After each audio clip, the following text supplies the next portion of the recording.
പത്തനംതിട്ടയിലെ എൻ.ഡി.എ സ്ഥാനാർത്ഥി അനിൽ കെ ആന്റണി നാമനിർദ്ദേശ പത്രിക സമർപ്പിച്ചു. എൻ.ഡി.എ തെരഞ്ഞെടുപ്പ് കമ്മിറ്റി ഓഫീസിൽ നിന്നും നേതാക്കൾക്കും പ്രവർത്തകർക്കുമൊപ്പം പ്രകടനമായി എത്തിയാണ് വരണാധികാരിക്ക് മുന്നിൽ പത്രിക സമർപ്പിച്ചത്.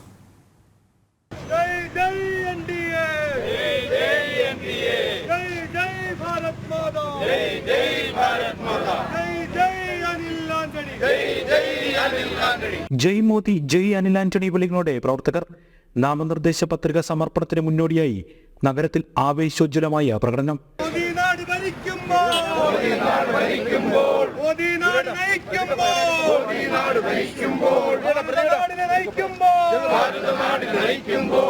ജില്ലാ തെരഞ്ഞെടുപ്പ് വരണാധികാരിയായ കളക്ടർ പ്രേംകൃഷ്ണന് അനിൽ കെ ആന്റണി നാമനിർദ്ദേശ പത്രിക സമർപ്പിച്ചു.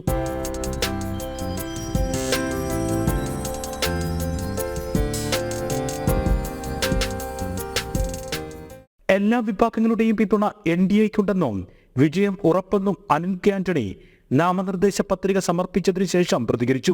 തെരഞ്ഞെടുപ്പിൻ്റെ പ്രചരണത്തിൻ്റെ ആദ്യഘട്ടം അത് പൂർത്തിയായി. ഇനിയിപ്പം അവസാനത്തെ 3-4 ആഴ്ചയാണ്. തീർച്ചയായിട്ടും ഈ സമയങ്ങളിൽ നമ്മൾ കൂടുതൽ മുന്നേറും.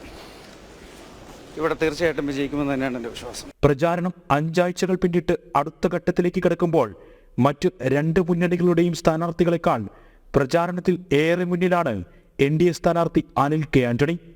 ജനം, പത്തനംതിട്ട.